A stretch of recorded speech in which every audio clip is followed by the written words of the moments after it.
Oke teman-teman, balik lagi dengan aku Bang Zepri dari channel UZ Misteri teman-teman ya.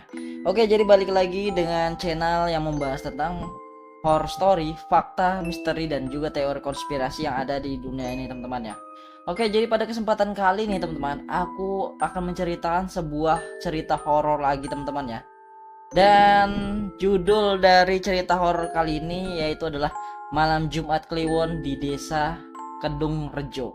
Oke teman-teman ya. Oke teman-teman. Jadi sebelum kita membacakan cerita horor ini teman-teman, jadi saya ingatkan untuk video ini jangan lupa di like, share, komen, dan subscribe. Karena subscribe itu gratis dan klik loncengnya agar kalian mendapat notifikasi terbaru dari video Bang Zepri atau dari channel UZ Misteri teman-teman ya. Bantu channel ini sampai 100 subscriber pertama teman-teman. Oke teman-teman. Oke, jadi langsung aja kita mulai ceritanya.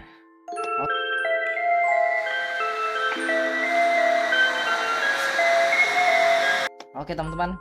Jadi teman-teman, ini tempat dari cerita tersebut adalah di Desa Kedung Rejo teman-teman ya. Oke, dan nama penulis adalah Taufik Hidayat teman-teman. Oke, langsung aja kita baca ceritanya ya. Nama saya Taufik dan saya baru saja pindah ke desa ini beberapa minggu lalu untuk memulai kehidupan baru. Awalnya saya merasa bahwa kedamaian di desa ini adalah pelarian yang sempurna dari hiruk pikuk kota.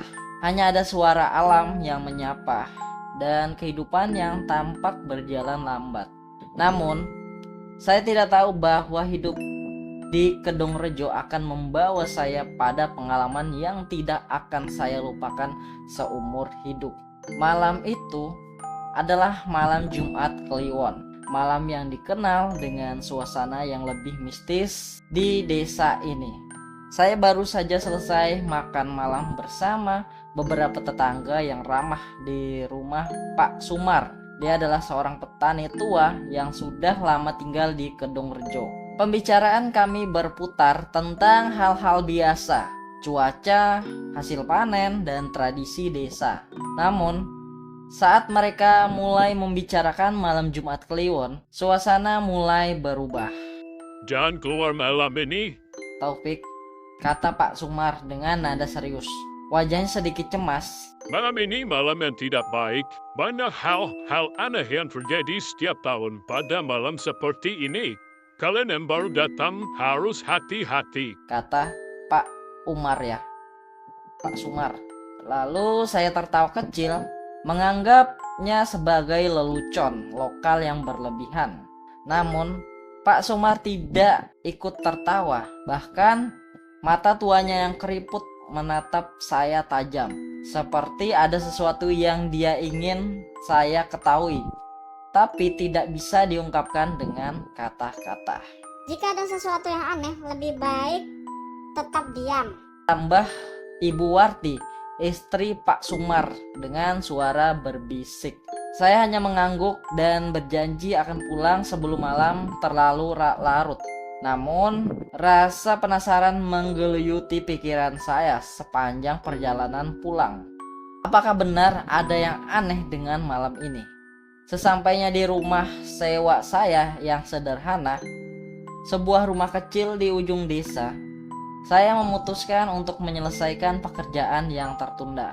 Di luar, angin mulai berhembus lebih kencang. Desiran angin di antara pepohonan bambu terdengar seperti bisikan-bisikan halus, seolah ada sesuatu yang sedang mengintai.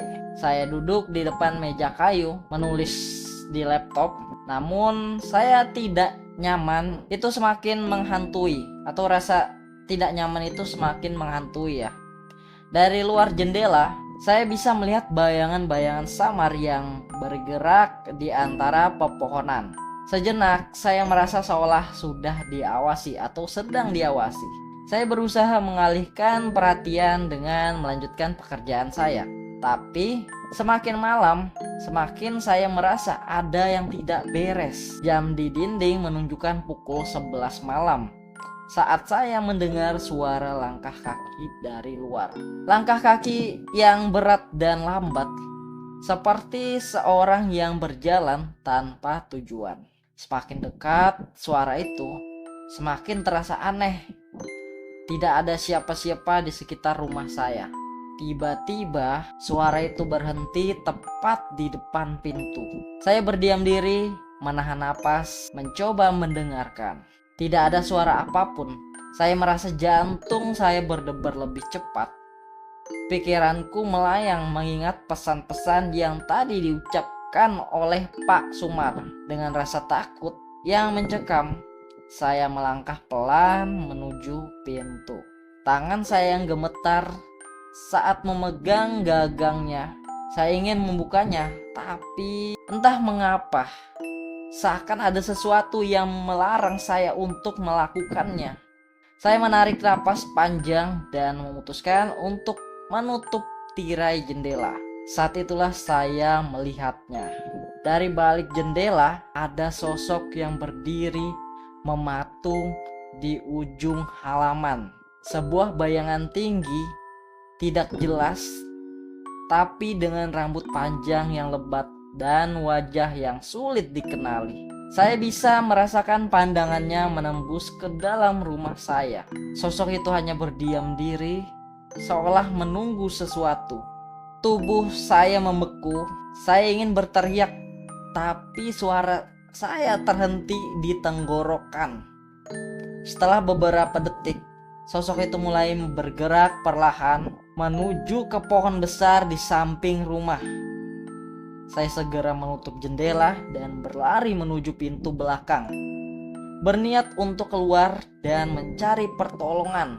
Namun, sebelum saya sempat membuka pintu belakang, saya mendengar suara ketukan pelan di pintu depan. Ketukan yang terdengar seperti seorang yang ingin masuk. Tok, tok, tok. Jantung saya hampir melompat keluar dari dada. Saya tidak tahu apa yang harus saya lakukan. Dengan tangan gemetar, saya mengintip melalui lubang kunci. Saya tidak melihat siapapun di luar. Hanya kegelapan yang tampak seperti menghisap segala cahaya. Namun, saat saya mundur dari pintu, saya melihat ada sesuatu yang lain. Di dinding depan rumah, ada sebuah coretan yang muncul tiba-tiba. Coretan itu berbentuk simbol aneh seperti lingkaran dengan garis-garis yang menyambung, seolah ditulis dengan darah. Panik mulai merasuk. Saya sadar ini bukan hal biasa. Ini bukan hanya kebetulan.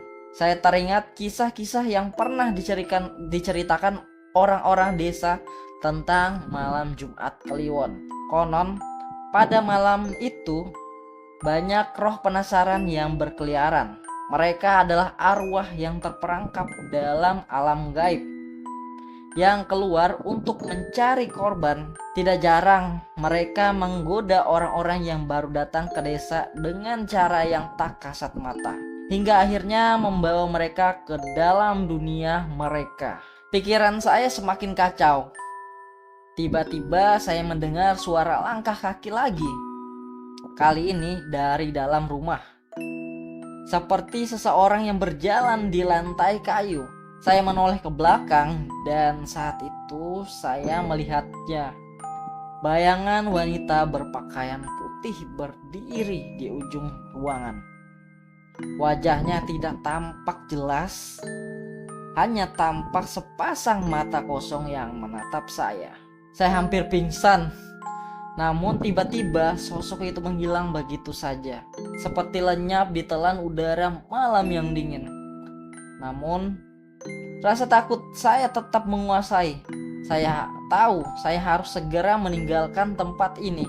Dalam kebingungan, saya berlari keluar rumah, melintasi halaman dengan langkah tergesa-gesa. Begitu saya mencapai jalan utama, saya mendengar suara tawa rendah yang mengerikan. Tawa yang mengiringi langkah saya. Tawa itu datang dari segala arah. Saya berlari semakin cepat hingga saya sampai di rumah Pak Sumar. Pak Sumar membuka pintu, terkejut melihat wajah saya yang pucat. Dan pernah tinggal lagi di sana, Taufik. Katanya dengan nada penuh kekhawatiran. Kau sudah melihatnya bukan? Saya hanya bisa mengangguk. Tubuh saya gemetar tak terkendali. Sejak malam itu saya tidak pernah lagi merasa aman di desa Kedung Rejo. Saya tahu bahwa ada hal-hal di luar nalar yang tidak bisa saya jelaskan. Dan malam Jumat Kliwon adalah saat ketika dunia lain bisa menyentuh kita, membawa kita lebih dekat pada sesuatu yang tak bisa dimengerti oleh manusia. Ya, jadi saya Taufik hanya bisa berdoa semoga pengalaman ini tidak akan menghantui saya selamanya. Oke teman-teman, jadi itu adalah kisah dari sahabat kita atau teman kita yang bernama Taufik teman-teman ya. Pengalaman dia di desa Kedung Rejo katanya teman-teman ya. Oke teman-teman, jadi terima kasih teman-teman. Dan menurut ini agak lumayan seram teman-teman ya. Kalau menurut kalian bagaimana? Apakah cerita ini seram atau tidak teman-teman? Oke teman-teman, jadi untuk horror story kali ini atau cerita horror kali ini udah selesai teman-temannya. Jadi terima kasih sudah menyaksikan video Bang Zepri dari channel UZ Misteri teman-teman ya. Dan jika kalian punya cerita-cerita yang ingin aku ceritakan, silahkan aja kalian ketik dan kalian bisa kirim cerita kalian di email yang ada di deskripsi teman-teman ya. Nanti aku akan bacakan cerita horor kalian atau pengalaman horor kalian teman-teman ya. Dan jika kalian ingin request kita akan membahas fakta misteri atau teori konspirasi tentang apa, silahkan komen ya. Nanti aku akan buatkan videonya teman-teman ya. Jadi video kita ini melangkah teman-teman ya, selang-seling antara horror story dan juga fakta misteri dan juga teori konspirasi teman-teman ya. Oke teman-teman, jadi terima kasih sudah menyaksikan video Bang Zepri dari channel UZ Misteri teman-teman ya. Terima kasih, jadi sampai jumpa di next video. Jadi saya Bang Zepri, saya ucapkan see you and goodbye.